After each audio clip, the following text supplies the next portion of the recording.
started then, I would like to introduce our speakers for this session, and I will then turn the session over to them. Troy Stevenson is first. Can you wave your hand, Troy? Okay, thank you. Troy Stevenson serves as Senior Campaign Manager for Advocacy and Government Affairs at the Trevor Project. Troy previously served as Executive Director of both Garden State Equality in New Jersey and Freedom, Oklahoma. Troy served as a field director on the 2008 and 2012 Obama presidential campaigns, working extensively in Pennsylvania and primary states across the nation. Troy is an Oklahoma native and an alumnus of the University of Oklahoma with a bachelor's degree in political science. He also earned a law degree from the University of Westminster in London. Welcome, Troy. Thank you. Mathew Shurka. Could we see Mathew? Mathew Shurka is a conversion therapy survivor and co-founder of Born Perfect, a campaign created by the National Center for Lesbian Rights that has spearheaded a movement to end conversion therapy. Since 2012, Born Perfect has worked with legislatures and policymakers across the US and abroad to help implement laws protecting LGBTQ people from so-called conversion therapy. Today, 20 states and over 100 cities have passed laws banning conversion therapy. Mathew and his partner live in New York. Welcome, Mathew. And then our third panelist is Shannon Minter. Shannon Minter is the legal director of the National Center for Lesbian Rights, NCLR. He was lead counsel for same-sex couples in the landmark California marriage equality case, which held that same-sex couples have the fundamental right to marry, and that laws that discriminate based on sexual orientation are inherently discriminatory and subject to the highest level of constitutional scrutiny. Minter serves on the boards of Faith in America and the Transgender Law and Policy Institute. Minter received his JD from Cornell Law School in 1993. He is from and now lives in Texas. Welcome, Shannon. I will now turn our session over to our three panelists, and we will try to wrap up maybe around 4:40, something like that, for questions and answers. So whichever one of you would like to go first. Cool. Hi everyone. My name is Mathew, and I will start. And we spoke briefly before. We see this as being conversational. We're all experts, and we all work together all the time, so we're familiar with each other. and yeah, we can save questions. We can save questions at the end. And I did ask Shannon if someone let me know if my internet connection starts to go out. I can tweak it.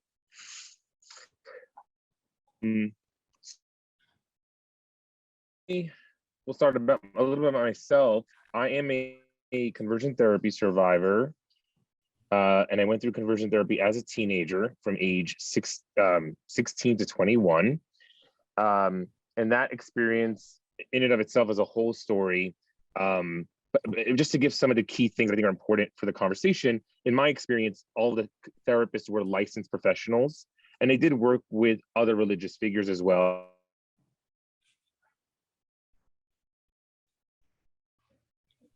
You seem to have lost him. Did we lose Mathew? Yeah, Mathew, I don't know if you can hear us, but you're frozen and we cannot hear you. Oops. Okay, now you're back on. You need to turn your mic on. Cool. Shannon, do you want to pick up a little bit about the beginning of the movie, and I'll see if I can change my spot where I am? Sure, I'll jump in. Hey, everybody. So again, I'm Shannon. Mathew and I work together, and for that matter, Mathew and Troy and I work together. So we all kind of work together on this. But I think Mathew was just going to talk a little bit about this movement. I mean, one of the I've been at like NCLR and in the movement for almost 30 years, and I will say that one of the best things about working on this issue in particular, about trying to do something about LGBTQ people and youth in particular being targeted by therapists who try to change their sexual orientation or gender identity, is that we have actually been able to make, I would say, transformative change in a really short period of time, which is it's very hard to find another issue like that after marriage equality. We did marriage equality was obviously huge revolutionary success and didn't take too long. But then everywhere we turn, we just meeting with so many obstacles and trying to make progress on other fronts. But with this one, y'all, we have done really well. So the first state to pass a law, a statewide law protecting minors from conversion therapy was California. The law was passed in 2011. It went into effect in 2012.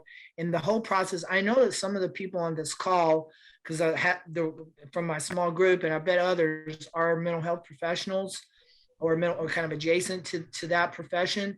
And it was really neat how that California law was drafted. It was this incredible collaborative process between survivors, advocates, lawyers, and mental health professionals. And really, one thing I now know as a result of that is that lawyers and mental health professionals almost like are speaking two different languages. They're in two different worlds with very different sets of assumptions. Like from the legal point of view, you want everything to be clear, precise, like nailed down, every little comma counts. And with the mental health professional world, there's so much more open-endedness and ambiguity and complexity.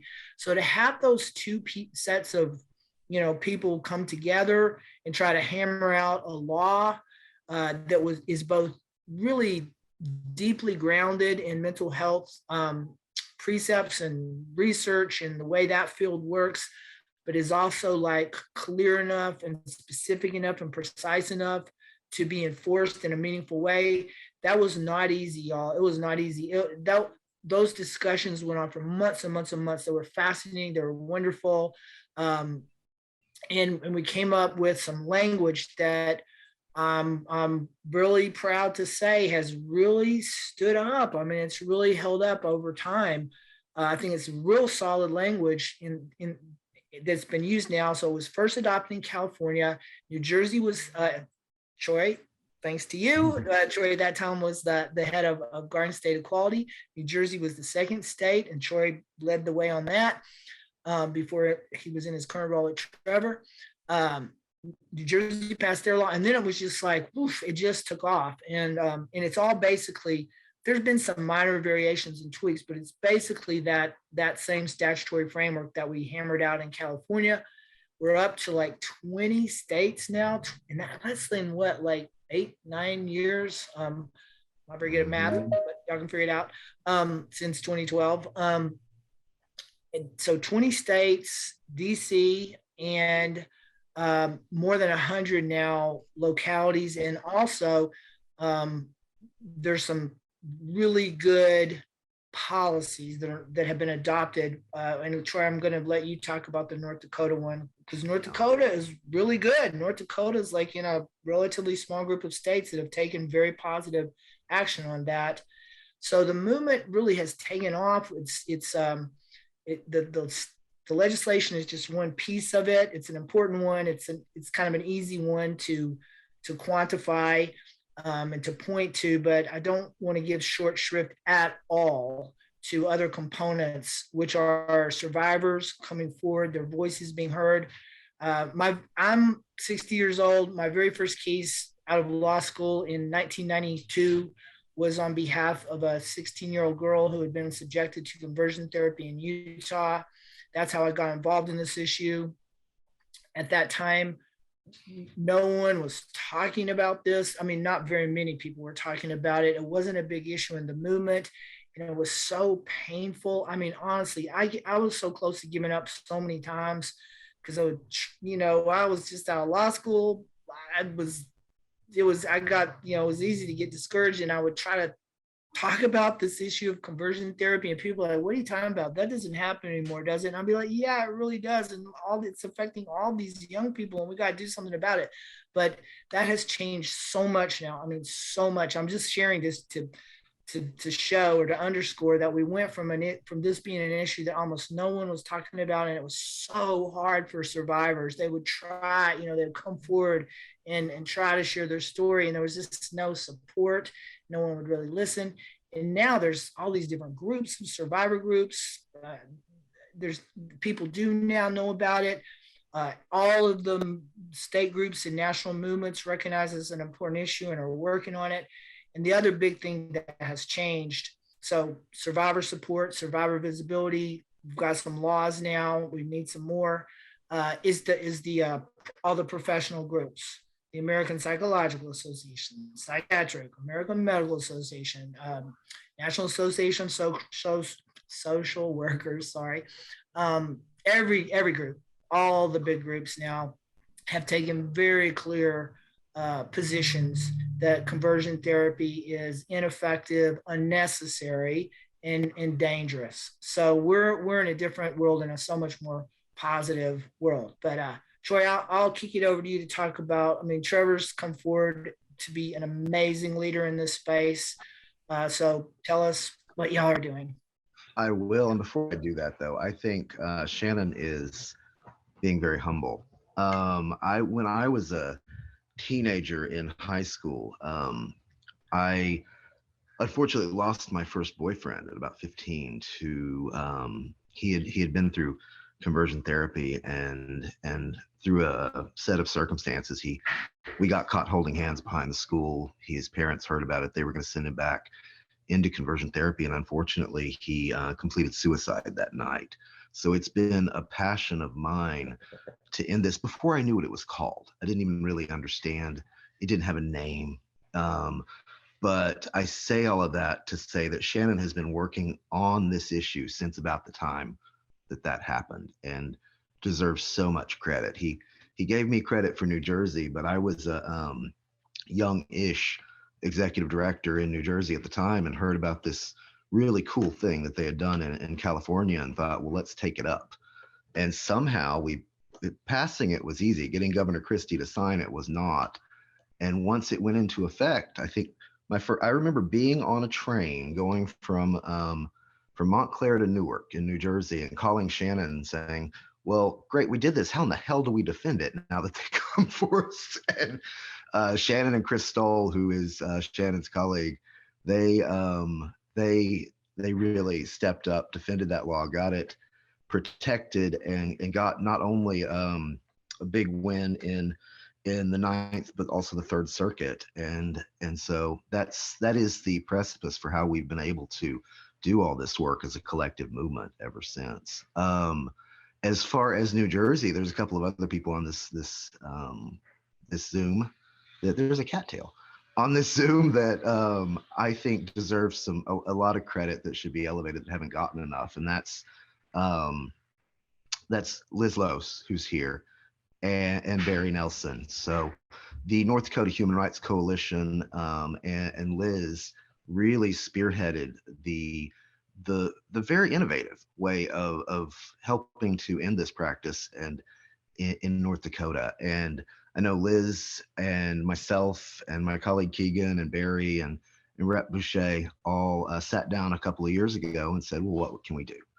And very intelligently, and I think Shannon and Mathew are going to get into this in a little while, took a very strategic path of making sure not to introduce legislation, because that would have given something called legislative intent not to act on conversion therapy. And because they did not do that, Liz and Barry and others were able to shepherd through regulatory change, which stopped the Board of Social Work Examiners there in North Dakota from being able to do this. And many people don't know this, but social workers in most states are the largest number of mental health providers, but in North Dakota, it is exponentially larger. So you're talking a massive level of protection that very few states have.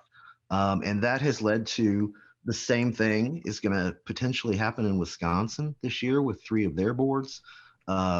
Shannon worked heavily in Utah to get full protections through regulatory boards. The governor had a lot to do with helping on that too, because Utah's a little unique. But I mean, the work you've done in North Dakota is really saving lives. And I think, once again, Shannon and Mathew will be talking about it in a minute, but being able to do this is being able to have that regulation in North Dakota is a way of allowing the National Center for Lesbian Rights to be able to take some of the case or some of the instances of conversion therapy and really be able to try and get these people shut down via taking complaints to the regulatory board. It's amazing work that they're doing. And I think that one of the biggest ways folks on this call and folks you're talking to every day can help is to listen, to hear these stories of survivors, and make sure that you reach out to Shannon and Mathew and get these connections made so that they can really affect change by actually showing that this is still happening. Because it's it was mentioned, I think Shannon mentioned it, that people don't realize this is happening. And the Trevor Project does a tremendous amount of research on these issues. And in the coming year, we're going to be doing some that involves showing how this is still happening around the country. We did research last year that dramatically showed that this has always been in some ways seen as an issue that only affects white gay men. Our research has shown that that's just not true. In fact, the largest number, and this has a lot to do with North Dakota, of percentage-wise, it affects members of the indigenous community, which was a shock to me, myself being of a Native background, that was happening. It's also equal to members of the white population. Members of the Black population are seeing it just as much. Sometimes it looks different in different communities. It looks like different things. It's called different things. There's greater levels of shame, and there are oftentimes less survivors that are coming out and talking about it later. But there's many underlying reasons for that. But it's something that I think our movement has started to focus on. And I know Trevor has started to focus on, as well as NCLR and others, is finding these voices. And that's the other way you can help, is if you're hearing from folks, to help elevate their voices and get those stories told, so we can prove to the powers that be and the lawmakers that have issues that don't believe this is happening, that it truly is. So I'm going to kick back to my colleagues at NCLR and let them talk about the amazing work they're doing that can help you right there in North Dakota. Matt, I don't know if you're still having internet problems, but just jump in if you're not. Yeah, I'm here. I'm here if you can all hear me. I mean, Shannon, if you want to jump into, there's been a lot of, I'll just say in general, we've had the last 10 years have been very successful. Shannon already shared about the 20 states, the 100+ local bills, and there have also been challenges along the way, which Shannon and the team at NCLR have worked on, which were federal lawsuits started by conversion therapists in specific states who tried to challenge those laws. And all five were upheld. And we still currently have 2 cases that are ongoing, but this has been challenged, and the law has really been on our side. It doesn't mean we're clear and smooth going forward. And Shannon, if you want to talk about that, and then we can jump into some of the complaints. Yeah, I'll just pick up the threads from Troy and you, because it's really the same threads. Yeah, we just want people to know that the state and local laws have been challenged by conversion therapists represented by horrible anti-LGBT legal organizations, and they challenge these laws on free speech grounds. The U.S. legal system is unique in the whole world. There's no other country that has anything that's the equivalent of the First Amendment of our federal Constitution, which expressly protects free speech and religious liberty. And we have the strongest in the world, those protections for those rights in the world, which is a good thing in a lot of ways, but it can be misused.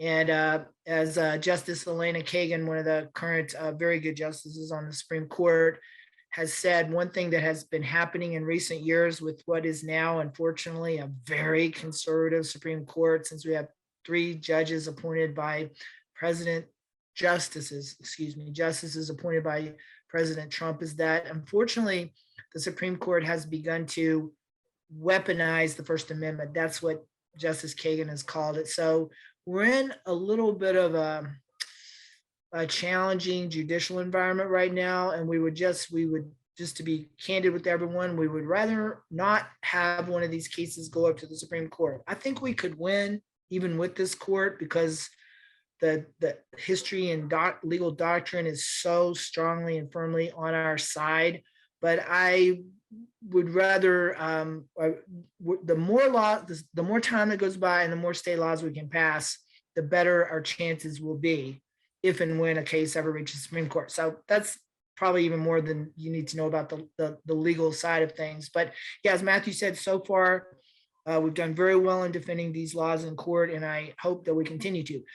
But probably, the real point here, aside from just wanting y'all to have that information so you know about what's going on, is the laws are not the end all and be all. Like we can't, some places trying to put forward a statewide law or a local law just doesn't make sense for strategic political reasons, and that's fine. And as Troy said, North Dakota has done amazing work. Like, I mean, seriously, like I couldn't even believe it. It blew my mind when I found out that North Dakota had passed this incredible, or enacted, I should say, adopted this incredibly strong policy, especially for licensed social workers in the state, that conversion therapy is wrong and you shouldn't do it.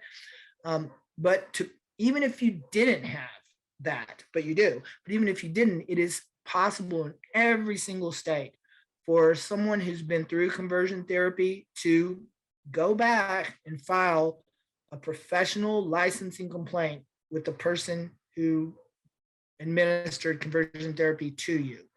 And it's a lot of work to put one of those together, but we've been doing that at NCLR. We will help anybody, anywhere, put that complaint together, submit it for you, be there with you through the whole process. And that is a very underutilized tool. And we're trying to get the word out because we want people to use it because it's very powerful. What happens, and Troy, you know this, you see this, and Mathew, you do too, and this is what makes me so mad, is that most of the time when people go through conversion therapy, it's so damaging, traumatizing, it messes with people's heads and it's so much that it's really hard to get yourself in a position where you feel strong enough to say, hey, you know what, that was wrong. What happened to me was wrong. And then to do something about it. And they count on that.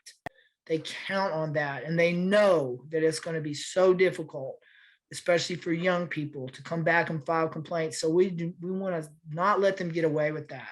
So anything, if you know somebody, you are somebody that went through that, just make sure, we just want people to know. We don't want to pressure anyone to do anything they don't want to, but we want people to know we are here. We will help you through that process. You can do it. There's, yes, no statute of limitations. Exactly. So it doesn't matter if it was a long time ago.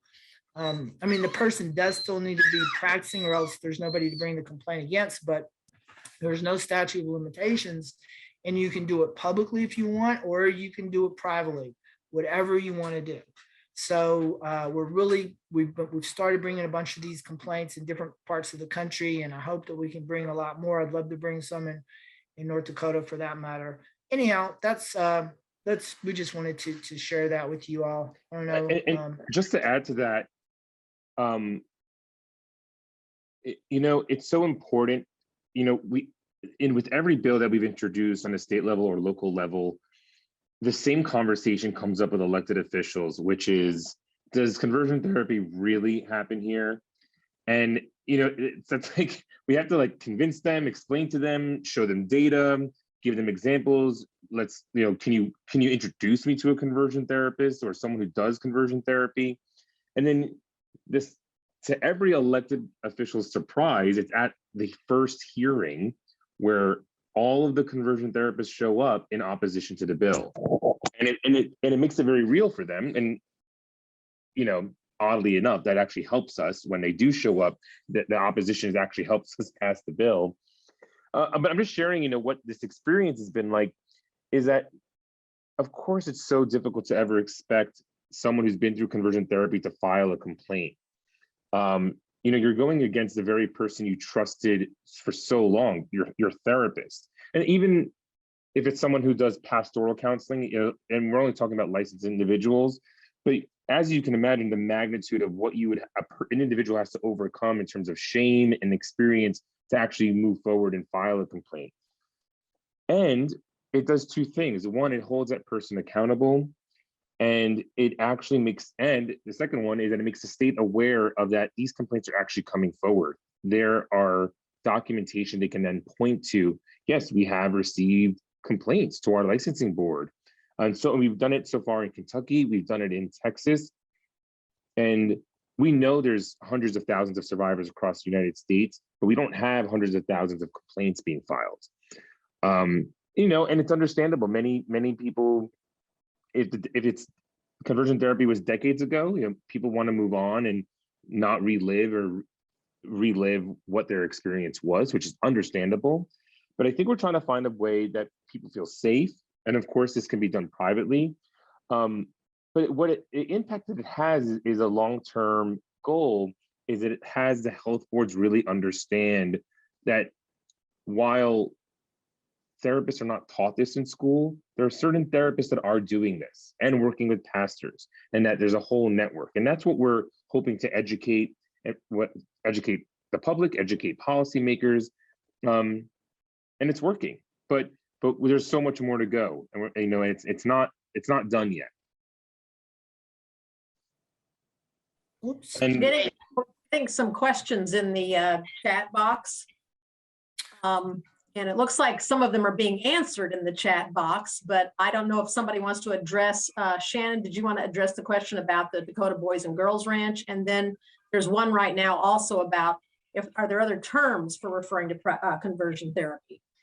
Yeah, I love And chat then, boxes. Yeah, so and Shannon, after the Yeah. questions, after the two questions, if you don't, Amy Whalen know. just joined. Yeah. Oh, got it. If you want to. I'm on Go it. for I'm on it. Yeah. Well, somebody asked, I'm sorry, I forgot your name, to back up at the front about, can it be re-traumatizing to bring these complaints? Yes. And I'm glad you asked that question. Yes, it can be. That's why we would never pressure anyone to do it. And you should only do it if you're ready to do it. It can be though I guess what we found mostly is when people are in that place where they're ready to bring one, it can actually be very empowering to do it. And my colleague, Amy Whalen, who's been kind of our point person on that, is on here. And I'm going to punch you in just a minute, Amy, because you can speak to that directly. But just to quickly, before the questions, we lose them, someone's asking about these boys ranch and these awful boarding schools and wilderness programs and so-called residential treatment centers. There are when they refuse to acknowledge transgender kids, young people, when they won't use the right names or pronouns or really let them live in their affirmed gender. Is that conversion therapy? Yes, that is conversion therapy. And there are so many transgender kids in these programs, unbelievably high percentages of trans kids. And that is a scandal. We need to talk about that more. There's been all this recent activism around the so-called troubled teen industry, which I'm sure some of you have seen. Paris Hilton's come forward. She was in one of these places. She's not a member of the LGBT community, but she's shining a spotlight on the human rights abuses that happen pervasively in these types of settings. And there's a huge chunk of the young people who are in them who are LGBTQ, and a lot of them are being subjected to conversion therapy type practices, for sure. Yes, and somebody said, in the state provides money to have kids in these programs. Yeah, some of the kids are actually, the very first case I ever had, the young person was paid for by the school district of Los Angeles and was being sent to this place in Utah to get conversion therapy under the auspices of the federal special education law. And there's kids in the foster care system, in the juvenile justice system, in the immigration system, get put into these places, as well as kids who get put there just by parents who are either paying out of pocket or through private insurance. So there's a huge, huge issue. In my opinion, this is one of the most severe, egregious human rights abuses happening in our country right now, with hundreds of thousands of kids, as we speak, are in facilities where they are being systematically, physically, emotionally, and psychologically abused. And a bunch of them are queer kids from our communities. And then Callie asked this really good question about, these places, they usually don't, either individual therapists or these facilities, they usually do not openly say, send us your queer kids and we'll make them straight, or your trans kids and we'll make them not trans. They're very cagey and they use code words and buzzwords, and they don't say they're doing conversion therapy. They call it reintegrative therapy or reparative therapy, or other just coded like, oh, we deal with kids with same-sex attraction or with sexuality issues. They'll call it anything and everything under the sun to try to stay under the radar with that. And I'm very sure that Troy and Mathew have something to add to that. So y'all want to weigh in, and then maybe we can ask Amy to talk about, Amy, your direct experience representing people in these administrative complaint situations. Mathew, why don't you go ahead? You didn't get to talk much earlier with your internet. Yes. I mean, Shannon, you're talking about just about like how the mistreatment amongst the kids, specifically regarding gender and sexual orientation. Well, and how they try to hide what they're doing, and it's all coded. And Yes. So, yeah, I sort of started to talk about this. The thing is, if you're a therapist, a mental health professional, you're not ever taught conversion therapy, and the name, and we say this a lot, and we haven't said this here yet. Conversion therapy is what we're calling it, and we want everyone to know that it's not therapy at all. Conversion therapy, the term has just become the best used term for what we're describing here, and people nationally know what it is now. But it's nothing close to actual therapy. No mental health professional actually is taught this process. A group of individuals have come together, dating back to the 70s and 60s. And this is the modern form of conversion therapy, where they came up with their own idea of like, this is how we can make a gay kid straight, or a lesbian, or a trans person cis. And they're just feeding that off of each other. There's no studies that have been third-party validated, or the list goes on and on about how bogus conversion therapy really is. And so with that, there's a lot of terminology that is hidden and used to manipulate what these therapists are doing. And some of the most common ones are reparative therapy, or praying the gay away. Oh my gosh, I'm like blanking on the list, but if you have the biggest, I guess the big one is same-sex attraction. When I was in conversion therapy, I'll just go there, I guess. When I was in conversion therapy, they told me that I was a heterosexual man with a homosexual problem. Is how it's sort of like the intro to it. And that, they said, don't worry, you'll never have to call yourself gay. You are straight, and you're just dealing with your SSA, which was the acronym for same-sex attraction. And it really, what was dangerous about that, especially coming from a mental health professional, was I was able to, in my mind, describe my identity as a disease. And it's really dangerous for when a parent hears it that way, because it sounds maybe logical to someone who doesn't understand sexual identity or sexual orientation or gender identity. And so for my 5 years, I treated myself like I had a condition called SSA, and I had to rate it if it was stronger or weaker based on the weeks and how I was improving or not. But there's a lot of weird language, and we've seen it change over and over again. What's made it the increase of change around the names is the laws that are passing.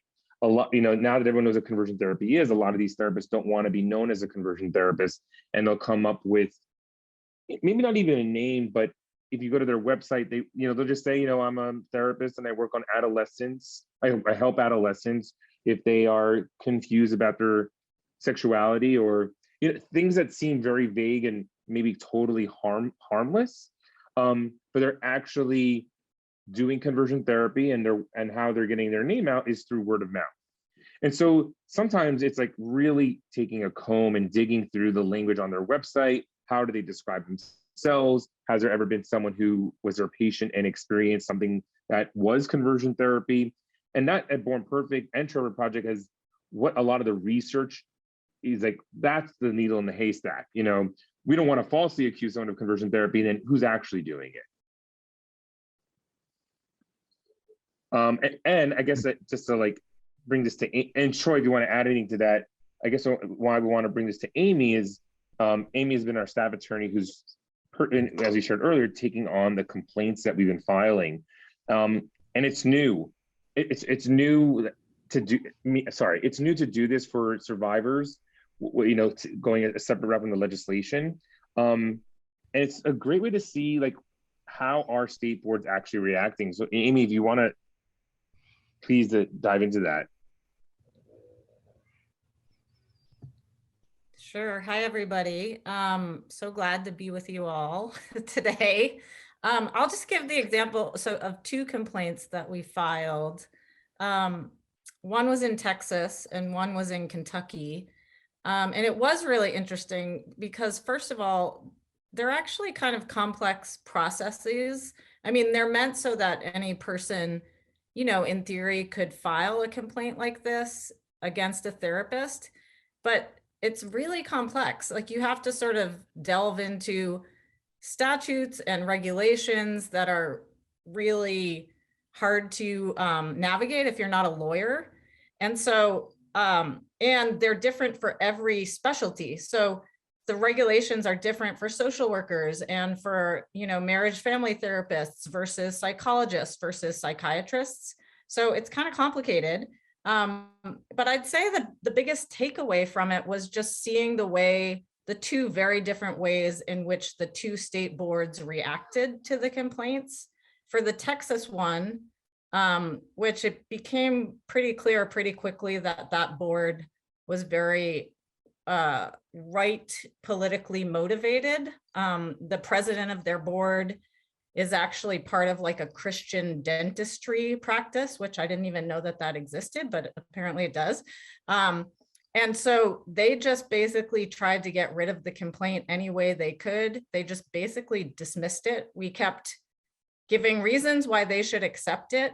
And let me just back up for a second. The reason we were doing these complaints, maybe Mathew or Shannon explained this before, is because often people come to us many, many years after this has happened to them. And so a legal case is not viable for them anymore because of a statute of limitations. So we were, you know, desperately trying to think of other ways to help people when like this like strict legal avenue of helping them was not available.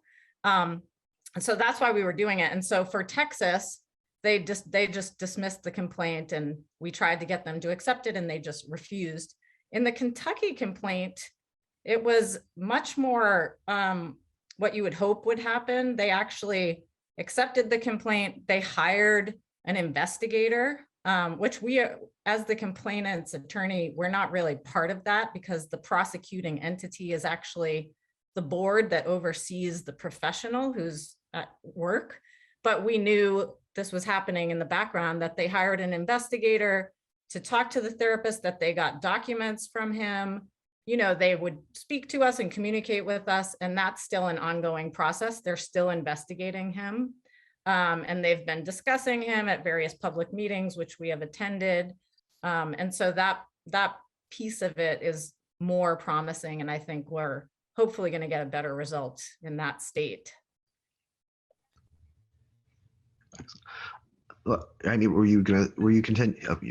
I was just going to piggyback on something that was said a little bit ago. I mean, Mathew did a good job of explaining the other things that these are called. But what we do as a movement and as professional advocates is work to stop licensed professional therapists, as Amy was just talking about, and as Shannon talked about earlier. But when you asked if there are other things this is called, yes, not only are there other things it's called, there are things that people don't even realize are conversion therapy that people go through.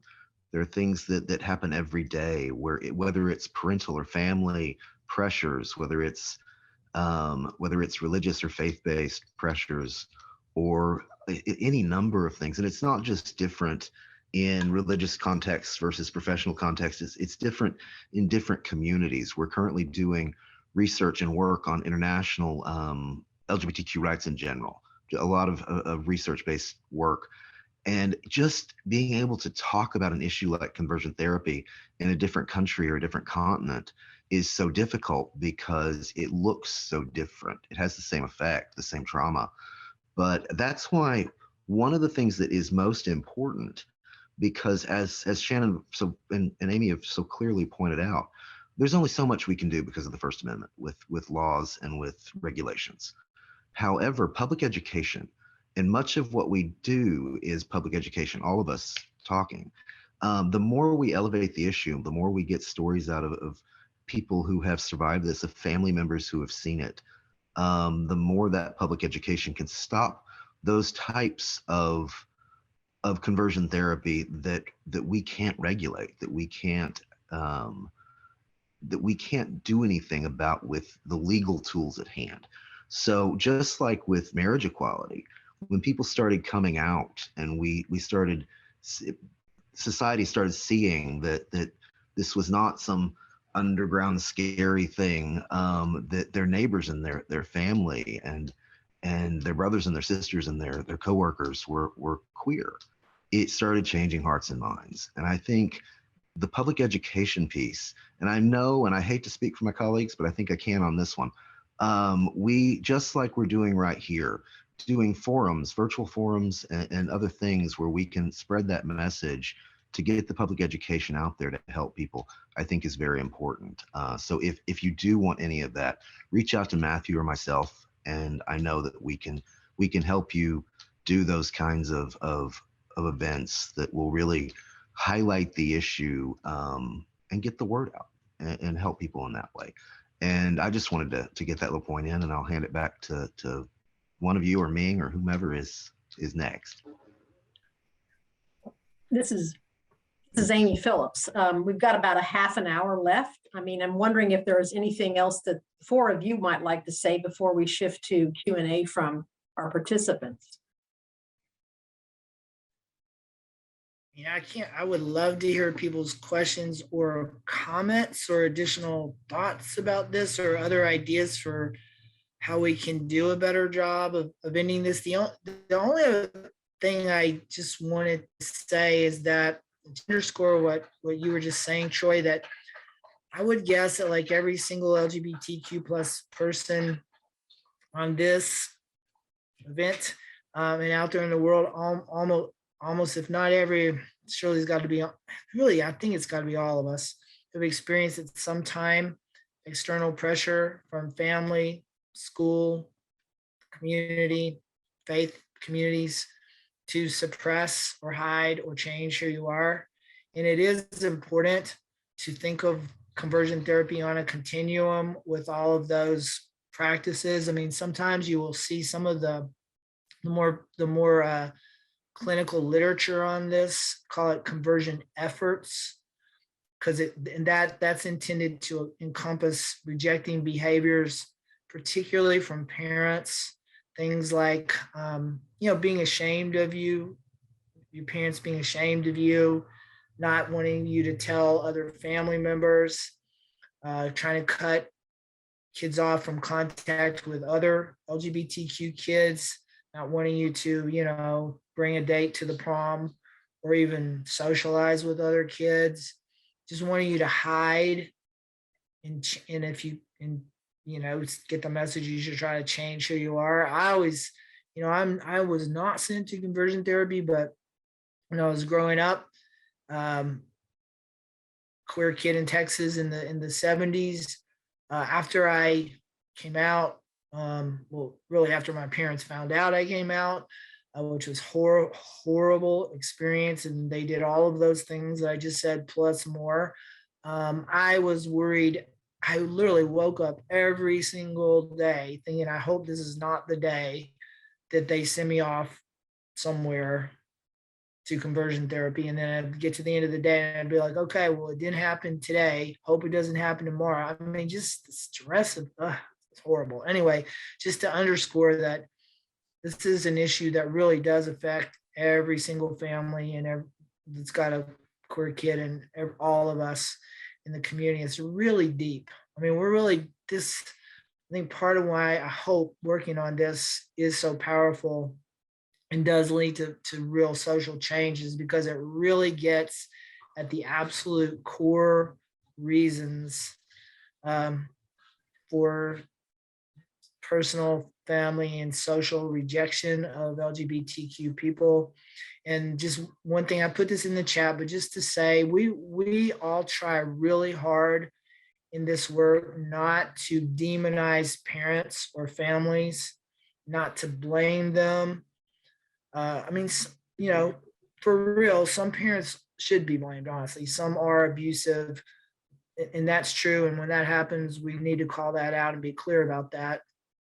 More commonly, however, parents put their children in conversion therapy, not because they don't love them, but because they do love them.